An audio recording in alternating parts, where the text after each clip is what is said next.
फेरि आज म अहिलेको जमाना अनुसार सबैजनाले अनलाइनमा सामानहरू मगाउने गर्छन्। आज म फेरि एउटा यो सामान अनलाइनमा मगाएको सामान हो। यो के सामान हो म तपाईहरुको अगाडि अनबक्सिङ गरेर हेर्दैछु। यो सामान यस्तो छ, यहाँ यसरी आएको छ, भर्खरै रिसिभ गरेको र अनलाइनमा मैले यो सामान तपाईहरुको अगाडि अनबक्सिङ गर्दैछु। एउटा चक्कु लिएर आत। अब म चाहिँ यसलाई तपाईहरुको अगाडि अनबक्सिङ गर्छु। के रहेछ यो सामान तपाईहरुलाई म देखाउँछु अनि यो सामानको बारेमा पनि हल्का यसरी स्टिकर टाँगेको छ। ठ्याक्कै यो स्टिकर छ, यसमा सबै अब खास सेन्डरको नाम अनि रिसिभरको नाम ठेगाना लेखेको हुन्छ।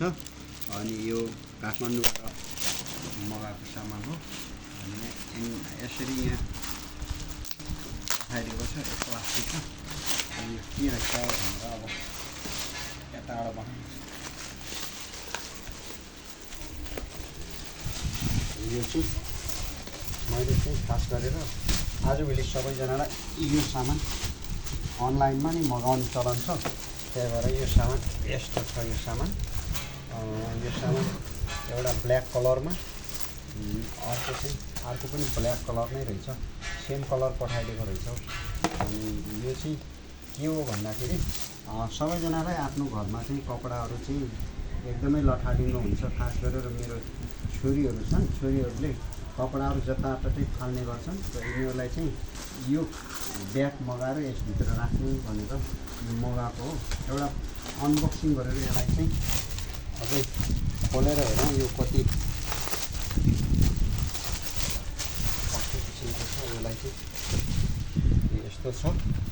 अनि यो चाहिँ चेन यस्तो रहेछ,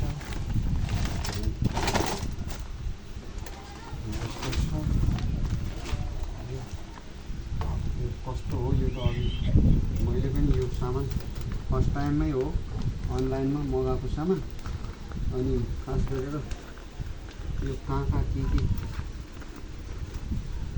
कस्तो छ यो सबै यस्तो खालको रहेछ है यो सामान।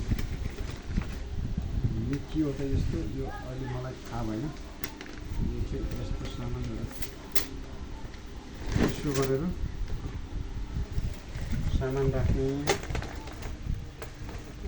यो सामान यस्तो गर्ने। यसलाई चाहिँ यसो गरेर यहाँसम्म यसले चाहिँ माथि स्ट्यान्ड गर्नुको लागि भित्रपट्टि स्ट्यान्डको काम गर्दो रहेछ। यसलाई चाहिँ माथि स्ट्यान्ड गराउने। यसले चाहिँ माथि टाइट गरेपछि यसरी चाहिँ यो चाहिँ स्ट्यान्ड खडा भयो। अनि यसको चाहिँ माथिपट्टिबाट यसको कभर यहाँ चाहिँ कपडाहरू पकाएर ट्याक्कै यहाँ राख्ने। अनि त्यसपछि यहाँ राखिसकेपछि चाहिने आवश्यक पर्ने कपडाहरू यहाँबाट चाहिँ निकाल्न मिल्ने र राखिसकेपछि यताबाट क्लोज गरेर बन्द गर्ने। यो चाहिँ यस्तो खालको चाहिँ कपडा राख्ने बक्स भनेर यो चाहिँ मैले मगाएको छु। ल हुन्छ साथीहरू, आज चाहिँ यसरी अनलाइनमा सामान मगाउने चलन भएको कारण मैले पनि यसरी यो लिएर यसरी सामान कपडाहरू राख्ने भनेर यस्तो छ। अनि यस्तो छ। अनि यसमा चाहिँ यो चाहिँ यसको कपडा निकाल्ने यहाँबाट सजिलोको लागि चाहिँ यस्तो खालको छ। ल हुन्छ साथी हो, यसरी नै हामीले अनलाइनमा तपाईहरुले सामान सजिलै मगाउन सक्नुहुन्छ। तर कति भरपर्दो छ त्यो चाहिँ थाहा भएन।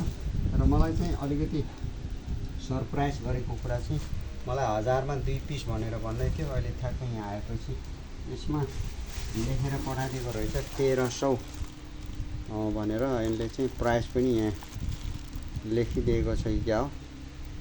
यहाँ चाहिँ प्राइस चाहिँ कति छ, यहाँ प्राइस त छैन। 1300 अमाउन्ट 1300 रुपियाँ भनेर लेखा छ। अनि यो चाहिँ अलिक सरप्राइज जस्तो लाग्यो। हुन्छ सबैजनालाई फेरि पनि आजको यो मेरो सानो भिडियोमा धन्यवाद छ।